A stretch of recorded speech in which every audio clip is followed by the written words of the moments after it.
Bizkaiko Foru Aldundiko bozeramaileak Juan Maria Aburtok Gobernu Kontseiluan hartutako erabakien berri eman du prentsaurrean. Aburtok jakinarazi du Aldundiak laguntzea emango diela desgaitasun fisikoa eta adimen desgaitasuna duten pertsonei eta mendekotasuna duten adinekoei. Oraingo honetan 8 dirulaguntza onartu dira eta guztira 1.100.000 euro inbertituko dira.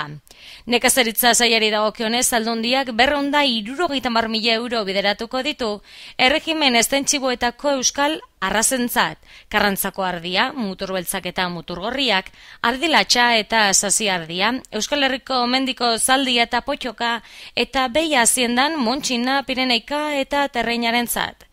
Kultura sailak bestalde 121.000 euroko dirulaguntzak emango dizkie Leioako umorea azokari, Bilboko koral elkartari eta Bizkaiko akordoi elkartari. Horrez gain, Gobernu Kontseiluak araudi aldatza onartu du zergadunen datuak Gizarte Segurantzako Institutu Nazionalari lagatzeko. Amaitzeko Aburtok esan du Aldundiak 2014 arte zabalduko duela katastro balio berriak indarrean jartzeko epea eudelek eskatuta.